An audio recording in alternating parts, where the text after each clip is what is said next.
What is up, everyone? Welcome back to Combat Chat Podcast. No episode last week. So after my big comeback announcement, I've already started to slack on the content. Not heaps I could do. Was having some pretty major equipment malfunctions. My entire enterprise is my phone and my studio is our kitchen. So just hit a bit of a brick wall, which is disappointing because I actually had a whole bunch of stuff recorded. I could probably salvage the audio of my Rebellion kind of recap. I was getting really excited recording that, getting a little bit late. I don't know if anyone even remembers what happened now, but yeah, maybe this week I aim to just get an audio only of just the Rebellion round out because that was such a fun event. I really enjoyed watching it and there was plenty to talk about coming out of that. Big week for us here in Rawai. Phuket had a severe weather warning last week, so a lot of rain and pretty heavy wind coming down here on the southern end of Phuket in Rawai. We tend to be pretty safe from the harsh weather in the rainy season just because of like the availability of water runoff. So we like a lot of rain, but we were okay. Wishing all my friends on the island the best. Hope you kept safe through that. Super sunny again now. Been a pretty nice week, but that could change in 5 minutes. As anyone who spent time in Phuket knows, I was supposed to fight Saturday night. So I still did record an episode, like just an unlucky week. So we're supposed to fight Saturday night. I actually had a really good opponent lined up. It was a really exciting match, a guy that most people listening to this would have heard of. That fell apart kind of midweek. I think it was Wednesday. I got told my original opponent had pulled out, but they'd found a replacement. I didn't really know anything about the replacement, but that I was still fighting. So that was cool. I showed up to kind of if you fought in Thailand before, you have a Thai trainer, you'll know it's kind of customary to, in the afternoon of your fight, get a massage and have a little bit of a shakeout, like do some shadow boxing. So pretty well in the swing of the process with my trainer here now. Showed up to get my massage and my trainer Sudan said, I've got some bad news. And I just know how it goes over here. I said, we're not fighting tonight, are we? She said, no, I don't know exactly what happened. Opponent pulled out for whatever. I don't know. It could have been an actual pullout. It could have been miscommunication from the outset. I don't know. I think I was really looking forward to the original opportunity. Once the opponent was replaced, it was like my kind of perspective was just I'm going to stay busy. Pretty disappointing. I'll be fighting within the next 2 weeks. I believe it's kind of been like a couple of weeks in a row now of reschedules and stuff. But honestly, if you want to come over and do the Thailand thing, and I mean the real Thailand thing, like the local stadium, everyone wants to work towards kind of the bigger Bangkok shows. I've got my eyes on those definitely. A bit more to get into there. It can just be a little bit of a process. You kind of just have to be ready for this kind of thing. Training in Thailand is so different to training at home. Like there's no room for lengthy fight camps. It's in general, we kind of work to like a 2.5 week. Like the intensity goes way up for, about 2.5 weeks before a really short taper down. And then you just kind of take a few days off and do the same again. I think like if you want to be really active in Thailand, it's kind of like you have to keep your maintenance level probably a little higher than it is at home. And then do shorter bursts of just kind of like more or less the same thing, but just upping the intensity on everything. And you just have to be ready for this kind of thing. It's kind of a good test for your, resilience. So yeah, I'm just waiting on when my next fight will be. Now it could really be anywhere. Like, it might be this, when I do fight, it might be only on a couple of days notice. You just kind of got to be ready for whatever. And that's sort of the attitude I'm taking. So I was a little frustrated. It's pretty short notice to find out you're not fighting, but just going to have to take it all in your stride. That's what I'm doing. Just saying yes to every opportunity that comes up and dealing with whatever happens there. So today, we will probably just get stuck into a little bit of recaps. I think we'll just chat RWS and the big ONE event in Denver, and then we'll get out of here for this week. But before we get into it, you may be listening but not subscribed, whether you're watching me on YouTube or listening through an audio podcast platform like Spotify or Apple Podcasts. One of the best and easiest ways to support is just to hit subscribe. Helps me reach a wider audience and helps you not miss an episode. So if you could do me a solid, subscribe to the channel, and if you're feeling really generous, leave me a 5-star review. That would be super helpful. Okay, recap episode. Let's get into it right now. I often spend Saturday night in front of the TV, but this time around it was a particularly exciting event. It was a huge night of Australians on Rajadamnern World Series, actually.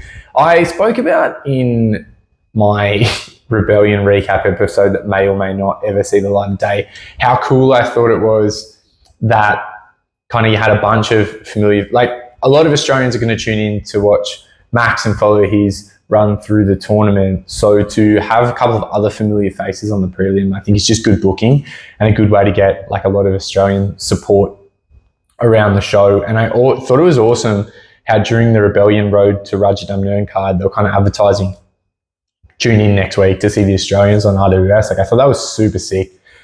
Really liked it and just created this really exciting Team Australia kind of feel on the RWS event. So we'll breeze a little bit through the prelims and then put a bit of focus into the tournament. This welterweight tournament, it's got to be one of the best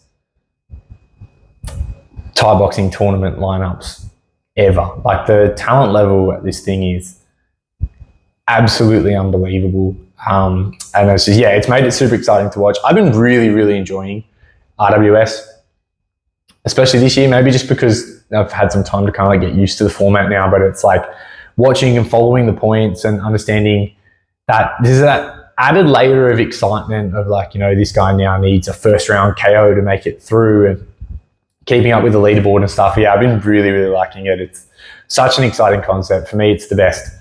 You know, it's the most television-friendly version of Muay Thai that doesn't kind of detract from the whole sport. Yeah, it's just like, it still feels like Muay Thai. It's not like the whole format's not altered. It's just kind of like a repackaging. I really, really like it. I think it's the way forward for Thai boxing. Love it.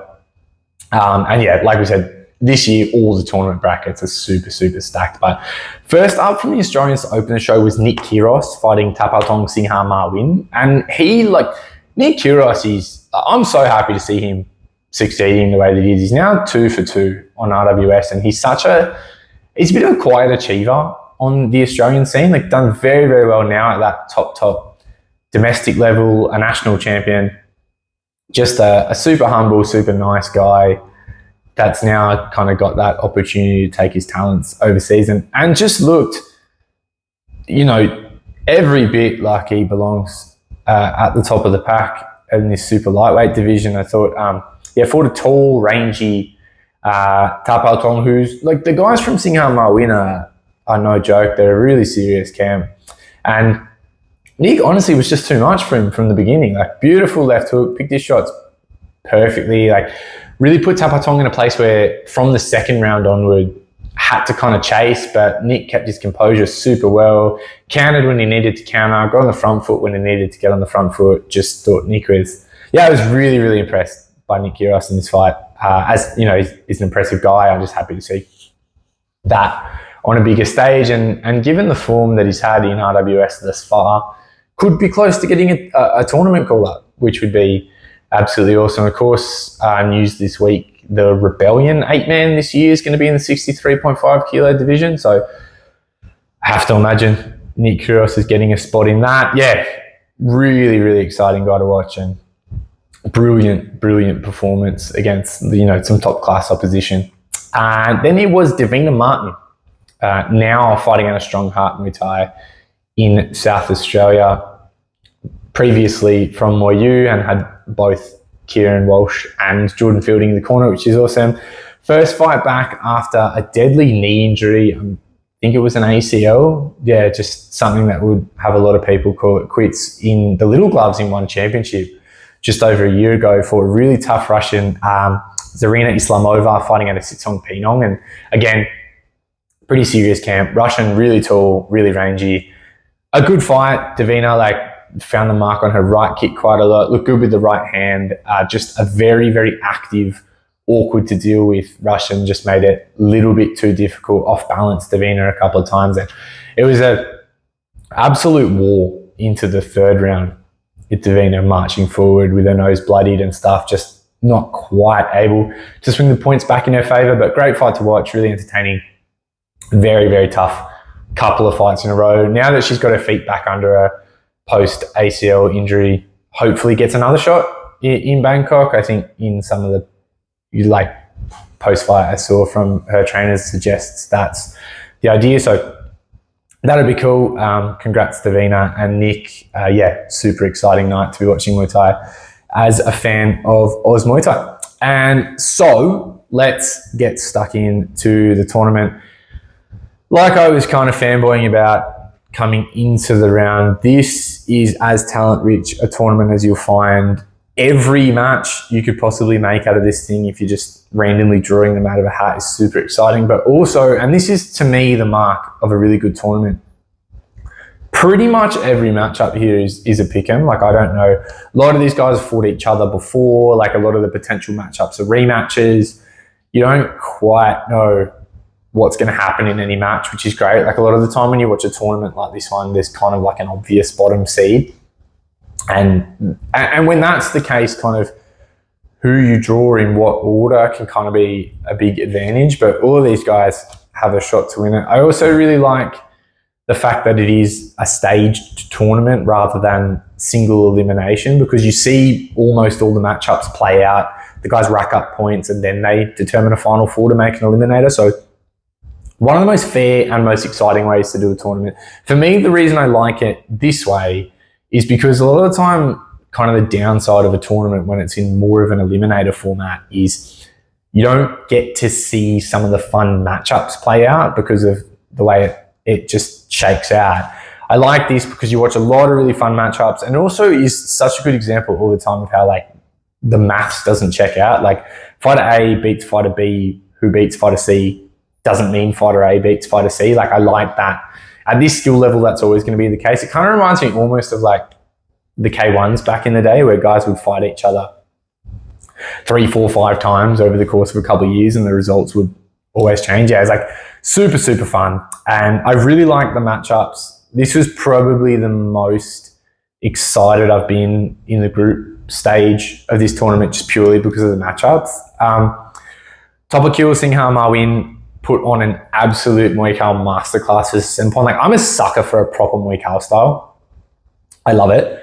And if you want to study like a real old-fashioned Muay Thai fighting in modern Muay Thai, I think you can't really go wrong with Topakul. It's the way he establishes control, kind of just uses your attacks as his entry point. And once he's going, he's going. Like, I remember when Topakul was kind of really coming to fame probably 5 or 6 years ago, a picture came out of like all of his opponents' faces after they'd fought him, and he is so good at just grinding with his head in the clinch that, like, he leaves almost like a burn on his opponents just from like grinding in so close. I like the way, like, you could see what Sempon was trying to do to kind of play long, and Topakul just had that commitment to it. He might eat a kick, he might not block everything perfectly, but he's using that as his entry point. I also really like the way he'll use an attack or kind of a probe to just establish control. Like, a couple of times he threw the rear hand and then just kind of like sat it wherever it landed, stuck like glue, and used that to continue his entry into the clinch. Just perfect. And of course, once he was there, locked too strong, really imposing head position, didn't give Sempon any space, and ended up winning a pretty comfortable decision. So Topakul through. Then the fight, a lot of the people listening to this podcast would have tuned in for, Hercules Wang Kong Om MBK versus Max McVicker. Hercules in an interesting spot coming into this tournament. I think his last fight before the group stage was losing the RWS title, and had been quite open that he was going to fight more aggressively. So we've kind of seen some different layers to Hercules' game.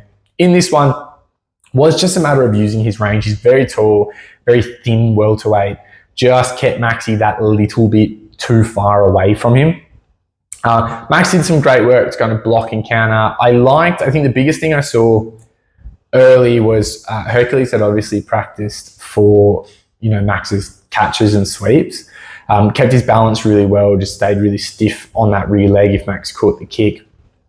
And aimed his kicks just that little bit higher to make it a touch more awkward to play that block and counter game. Like really was sending the kicks over Max's glove.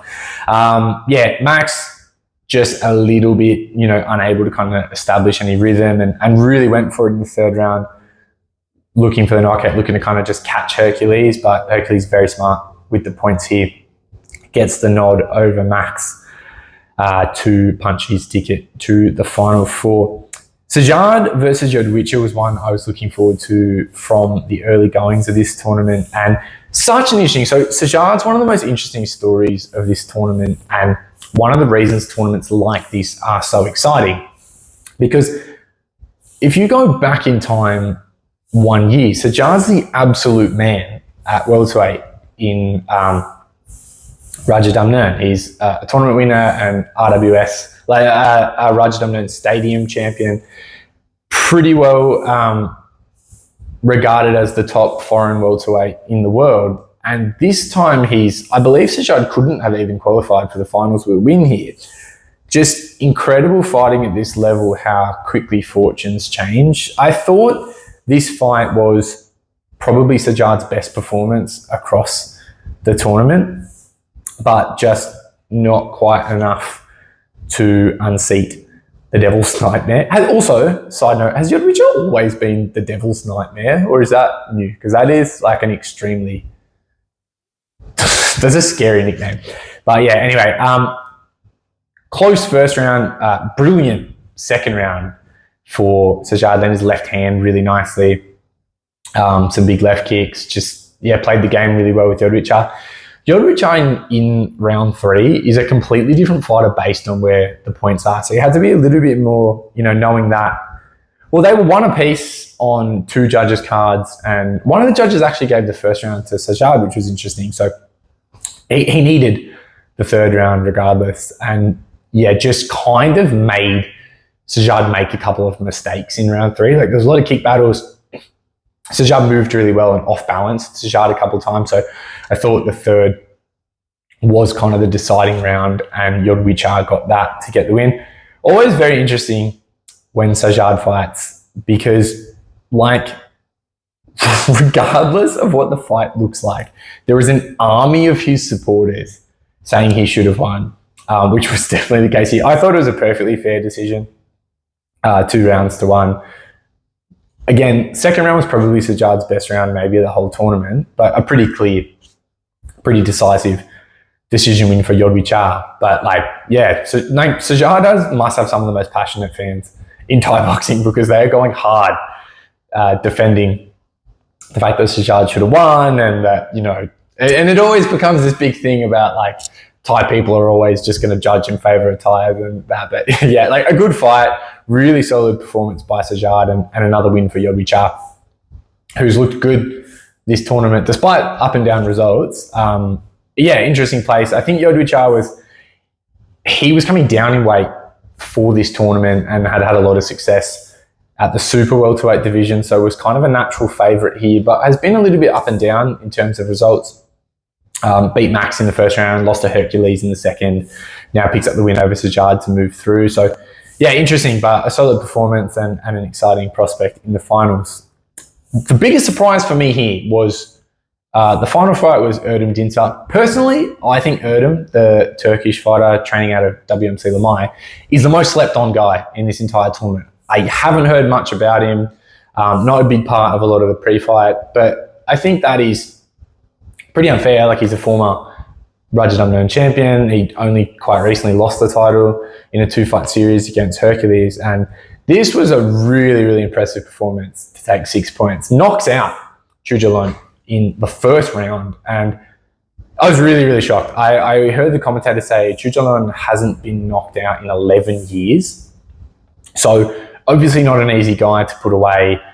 Erdem came out like he was on a mission. He was like swinging, going head and body, clipped with a left hook around the guard. I thought this was like a really smart, probably something they'd read.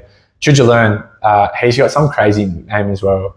The Deadly Knee Lord or something. I think really just came forward, saw Rajadamnern kind of back to the ropes and knows he's going to kind of defend with the arms long, try to kind of progress into the clinch. Just didn't give him any time, went down to the body, around with a left hook, stung him, dropped him clean. And then from there, it was just on, like, really fought like he wanted to just not give him a second to breathe, really committed to that stoppage, swarmed. Rajadamnern was never able to get back into it. 2 more knockdowns to secure a first round KO. So another really interesting thing about tournaments is that now Erdem's got, finishes the group stage with a round where he took really no damage, didn't have to fight 3 rounds, didn't really absorb anything from Rajadamnern in return, as well as getting rid of one of the scariest guys, one of the most dangerous matchups. Yeah, really, really interesting. Quite surprising. I mean, to me, maybe other people aren't surprised, but I wasn't expecting that one to be, like a first round walkover, basically. So super exciting. And the top final 4 is set now with Topakua versus Yodwicha, which is a crazy fun kind of Muay Thai match. Topakua fights a lot like Yodwicha used to fight when he was younger. Like Yodwicha, I feel, has kind of moved away from that classic Muay Thai style. Largely, he's been fighting internationally a lot and did a bit of kickboxing too. So kind of had to give away a bit of that classic stadium Muay Thai style, but Topakua still has it. So will be interesting to see Topakua kind of push Yodwicha to fight a style that is really his bread and butter and see how they stack up there. And the other side of the bracket is Erdem Dinsa versus Hercules. Really interesting one because last year, Hercules, they had a 2-fight series. They fought twice for the Raja title. Hercules up 2 wins to none for Erdem. So that's quite a tall order for Erdem Dinsa in the final 4. But yeah, really, really exciting. Great night of fights. Super exciting final 4 lineup. Yeah, loving the whole tournament, like really from a fan's perspective. Really, really enjoying it. Hoping I can make it over to Bangkok to watch some of the finals as we get into those.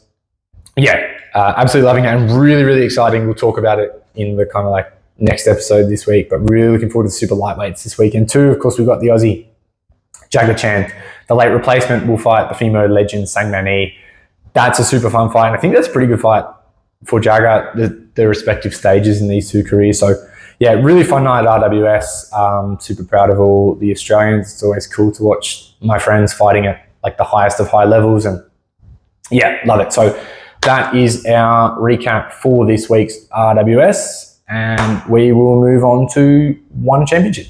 So now let's turn our attention to what I'd have to imagine were the most watched fights over the weekend, regardless of how you feel about ONE Championship or the 4-ounce gloves. They definitely command the highest global viewership, I'd have to think. ONE has continued to push into the United States market and brought a big lineup to Denver in Colorado. I had a couple of friends that attended the event. I've always been curious as to sort of what the crowd sizes are like in the US. It's obviously, I mean, ONE Championship has a pretty strong market share within Asia, but it's very, very competitive to go over to the US, where, of course, the likes of the UFC and PFL and all that are doing their thing. But I saw some pictures of the arena. It looked pretty full, which is cool because it was, it was headlined by a Muay Thai fight. And of course, the US market, you'd have to think, is a little bit more geared towards MMA. So that's cool to see. ONE Championship expanding. It looks like at the moment the focus is kind of just to continue churning out the weekly ONE Lumpini show, and the kind of like the tentpole events, I suppose, are becoming a little bit fewer and further between. I'm not really sure. It kind of feels like they're either venturing out somewhere new or just kind of doing the weekly thing at Lumpini. So that's interesting. Also, I'm noticing the ONE Lumpini shows definitely recently, like, can be a lot, like, it's not the weekly ONE Lumpini show is not set kind of level. They can be bigger and they can be smaller. Like there's a huge one in 2 weeks with Sam A fighting and some other really big ones. There's sometimes world title fights at ONE Lumpini. Sometimes it feels like a little bit more of just like a standard fight night event. So yeah, some interesting programming for ONE Championship. But yeah, it's I'm really following closely the move into the US. It's just really interesting to see how it does. I admittedly only really watched 2 fights, and I think that's probably the case for most people who would listen to this anyway. So I'm going to focus in on those. By the time I started watching, MMA great Demetrius Johnson was retiring in the ring, which is interesting, and the first inductee to the ONE Championship Hall of Fame, which is a fun move as well. I guess he only really had a couple of fights in one, but also I saw in the news confirmed that he's also going to go into the UFC Hall of Fame. So that's very well deserved, a real combat sports MMA Hall of Famer. So the one that kind of a lot of fans were most interested in just for the stylistic matchup here was Liam Harrison and Sexan, which if you're going to put on MMA in 4-ounce gloves kind of fight, you can't really do much better than that. It was sort of cooked up by Liam Harrison as a potential dream fight.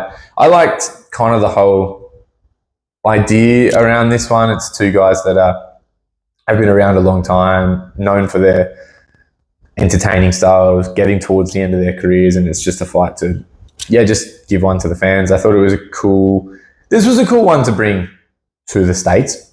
It's just something like a way to kind of show 2 guys with a lot of name value that are well regarded in Muay Thai in what's going to be like a casual fan-friendly style matchup. And I liked it. The matchup looked, while it lasted, kind of, I think, exactly how people probably expected it to. Like no backward steps from either side. Interesting thing for me to watch. Of course, Sexan has had something of a career resurgence. Like I think Sexan is one of the feel-good stories of the whole ONE, the ONE Championship era. He was on like a real kind of downswing towards the end of his stadium career, went on a long losing streak, and it's really cool to watch Sexan fight live. He became really regular on the ONE Lumpini shows, and the crowd that he brings in and how animated the Thai crowd get when Sexan fights in ONE Championship is like really, really cool to be a part of. So kind of earned, I guess, he was always very, very popular within Thailand for his all-action style. He's been in some of the best fights ever, but kind of won some new fans from that more mainstream audience in ONE Championship, and also just kind of has the perfect style to fight in 4-ounce gloves. And that's more or less how this played out. It's interesting for me to watch. He's been fighting on the ONE Lumpini shows in the ring. His style is very well suited to that big circular cage, because Sexan has always had that real Dern kind of like Muay box style, like constant pressure forward, and he really likes to just extend out and really like,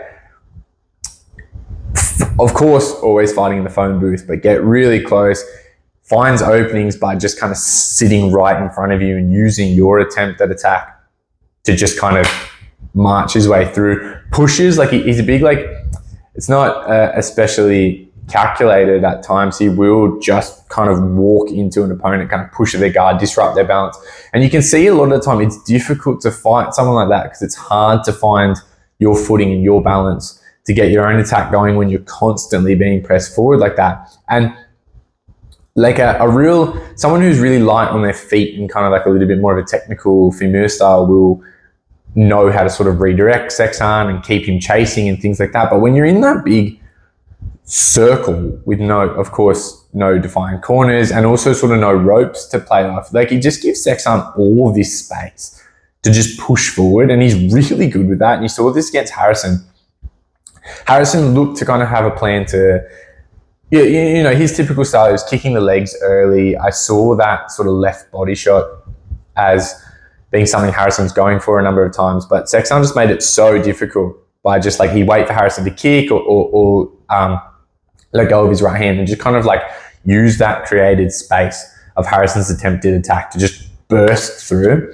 What I liked as well is as Sexan would do his thing and get closer and closer, there was some pretty intelligent hand fighting. There's a lot to watch there the way that, especially in those small gloves, it's another reason this style just suits Sexton so well, because he's got that a little bit more use of his actual hands to kind of clear the guard. And it was an elbow that dropped Harrison first. And I think, yeah, it was just a typical kind of Sexton fight. It was the match that everyone expected while it lasted. Harrison's busy footwork and combinations versus Sexton's just all-out swarm approach. And once Sexton dropped Harrison, just sort of came around the outside of the guard and sent him kind of down face first, it was pretty clear that Harrison was never able to get his equilibrium back, and Sexton just stayed on him, made Harrison kind of swing, just stayed just a little bit. This is where Sexton backed up a little bit, stayed a little bit further on the outside, where Harrison had to swing for him a little bit and then came back with counter strikes. Possibly this one went one count too long, but Harrison was up and wanted to go. By the time sort of the fight finishing shot landed, it was almost like a club kind of to the back of Harrison's head as he overextended. Just Sexton swinging with everything and takes home the win and the bonus in that one. Harrison, an absolute legend of global Muay Thai, left his gloves in the cage after, which is probably the right move. Just thinks he's not taking the shots that he used to take as he gets a little bit further into his career. 38 now. So I think in all the pre-fights and things like that for this one, Harrison was sort of acknowledging he was getting towards the end, and this was sort of a legacy fight for him. So he said he'll fight once more in the UK, which I think would be really cool to see, fight in front of his home fans and then call it a day. That's kind of like, I think that's sort of an ideal outcome here. So much of ONE's programming is sort of older, battle-tested veterans fighting young, hungry up-and-comers, especially when it's Thais versus foreigners. It's not the case in this fight, but it's cool to just see a fight between two guys at a very similar stage in their careers that still holds a lot of entertainment value. And then, it would have even been cool if Sexton made a similar decision. I think that was, it's kind of just like it's a satisfying outcome to a fun fight. And it's so cool to see Sexton get these opportunities to go to America and things like that, because if you follow him on any social media, he's used his ONE Championship career to really support his local community. He puts a lot of this bonus money into orphanages and boxing camps for sort of local kids. So if anyone deserves that ONE Championship bag, I think it's Sexton. Just a really, really good dude and quite a feel-good story to see him continuing to succeed. So it'll be interesting to see what they do with him next, how many he's got left. But fun fight. And like I said, I think probably the right kind of fight to bring to the American audience. Main event of ONE 168 in Denver was a rematch between Jonathan the General Haggerty, defending his Bantamweight Muay Thai world title, against the legendary Superlek Kiatmoo9. This was an interesting match in the build-up, because I think a lot of what was happening here was Superlek, who's done very well in ONE and kind of he's built some rapport, but on the other side, with the fans, but he's still a little bit unheralded to kind of the mainstream. And that's the interesting thing about watching ONE. Like you talk about ONE as a media company, they're very, very good at building stars. And although Jonathan Haggerty was a well-accomplished fighter before he came into ONE, he's been built into a superstar. And speaking to a lot of people in the lead up to this fight, I think you could kind of hear the way that Haggerty's kind of persona and the character that's been built for him in ONE was influencing people's perceptions of the matchup. Like I talked to a lot of people who are a little bit more on the stadium side, like have been around kind of, I guess, classic Muay Thai a little bit longer, and they'd say it's a mismatch, it's all Superlek. Whereas a lot of people I'd speak to, especially here in Thailand, that are kind of newer fans, would looking at Haggerty's recent form, thought it was, he was kind of a shoe-in. So interesting to see how the characters built by these huge promotions with a lot of like marketing resources influence people's perceptions of the match. They had actually fought before. I remember when they fought last time on a Yokkao show in the UK. And at that time, I was very familiar with Superlek, but really didn't know who Haggerty was. So it's an interesting sort of coin flip to see where both are at now after that. Superlek won the first fight by a cut stoppage in the second or the third round. I remember thinking at that time, Haggerty looked really impressive as someone I was unfamiliar with and kind of just been told was an up-and-comer from that part of the world. So a rematch, Haggerty now the defending champion, And I think probably the biggest question mark coming into this matchup is the little gloves, because Haggerty has proven very, very dangerous in those small gloves, taken out some legendary, of course, won the title from Nongo, and in the interviews leading up to this one was starting to maybe say, I'm going to go up to featherweight, they call. So yeah, 70 kilos and look to talent try. So a lot of kind of big things potentially on the horizon for Haggerty, who was on an absolute tear.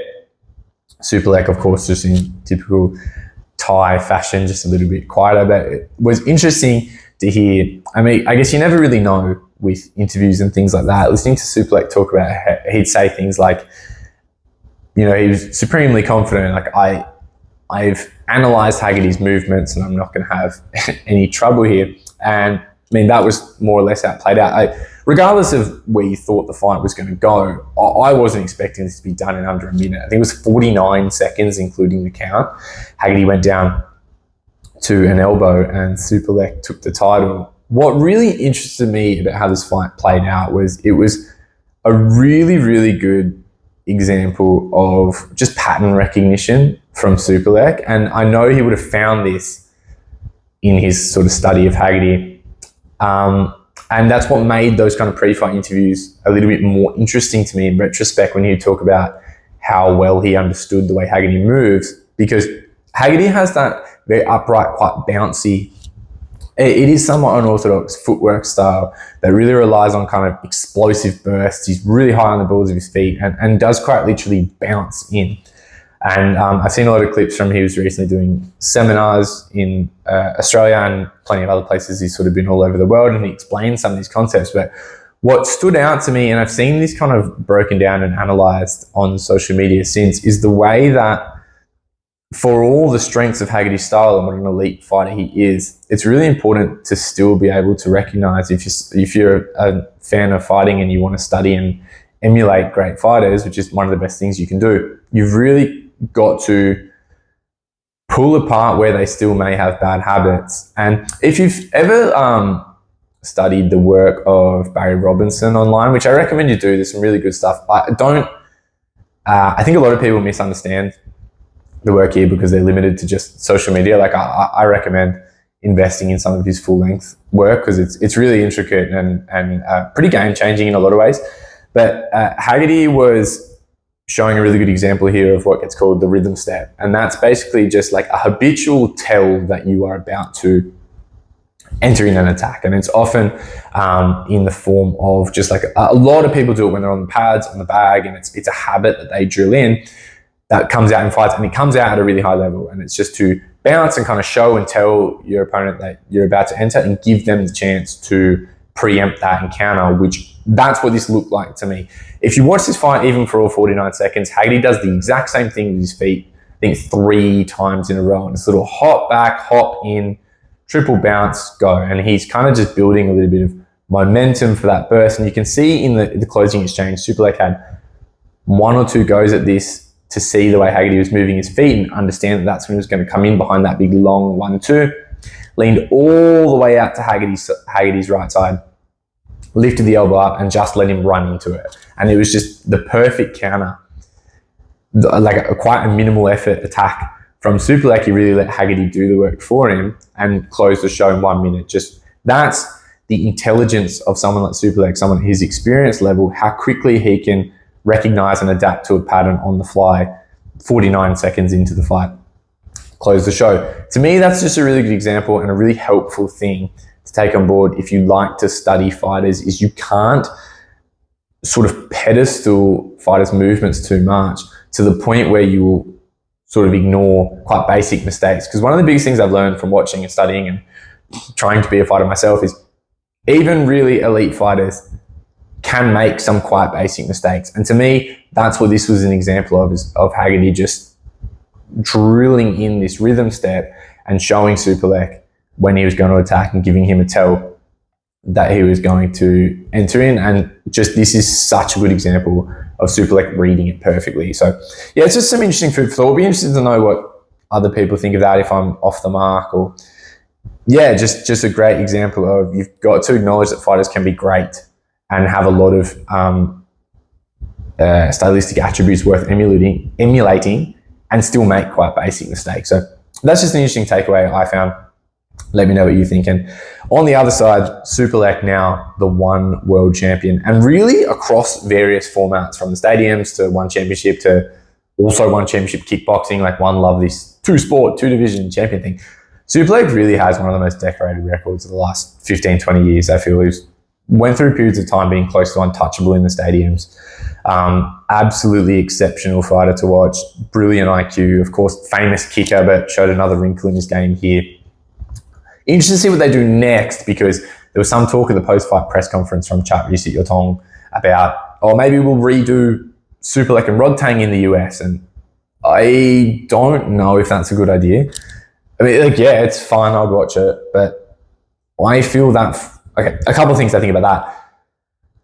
I think Superlek's too big for Rodtang now. He missed weight the first time they fought and then went up in weight to fight Haggerty and looks great. So I don't know if there's any point in him losing weight to fight Rodtang. I also thought he kind of won that fight reasonably decisively. Yeah, it just seems like there's not really any benefit to Superlek heading back down in weight to make that happen. If you were going to make it happen, I think it would be better received in Thailand. Not just saying that because I could go. But yeah, it's just, there's probably a line you've got to find between what's a fun fight to introduce Muay Thai to the US and what's a fight that would just be better. You know, two Thai heroes fighting each other. I just think the atmosphere would probably be a lot better in front of a Thailand audience. But probably most importantly, I think like the best thing you can do here is match Superlek with Nico Carilla from Scotland. And he's been waiting in the rings, absolutely destroying everyone. And honestly, it probably would have made more sense to just do Haggerty versus Carilla. There's a bit of a storyline there already, trading barbs on social media, and Carilla quite vocally calling Haggerty out. But either way, options are plenty. I'm sure Nico and Superlek is on the horizon, and you've still got that Nico and Haggerty match regardless of how things played out. So you got some names that people recognise. In terms of what we were speaking about earlier with ONE's ability to build characters, Nico's another really good example of that. I think people would be really, really interested and kind of invested in. Nico fighting Superlek, yeah, he's built a ton of support among sort of the ONE Championship crowd, and a supremely confident young guy genuinely believes he can take Superlek out. So yeah, it's fun fights on the horizon. We'll of course be interested also to see where Haggerty goes next. He's kind of come back from his series with Rodtang to achieve a lot of success again. So we'll probably even see him back in there with Superlek. Lots of options. And ONE Championship doing big things, pushing into the US. So yeah, pretty fun. I mean, like I said, I didn't watch the whole thing, but the fights I watched were fun enough. I've been finding ONE a little bit harder to keep up with just in terms of sheer volume lately. So to just actually like know that this one was coming up and look forward to it and sit down in front of it was cool. So yeah, fun couple of fights for ONE Championship in Denver. Like I said, not going to do too much today, just a couple of quick recaps. Hope you enjoyed. I'll be back before the end of the week with a quick run through what's coming this weekend and just sort of whatever else. Might take some questions and things on Instagram if there's anything in particular you'd like me to talk about in terms of training in Thailand, what's going on with my fights. You guys are the boss. I will just speak. Thanks very much for listening. Appreciate your support. Once again, if you are not subscribed, would love it if you could hit subscribe and leave a 5-star review. And that's all for now. Take care of yourselves and we will talk soon.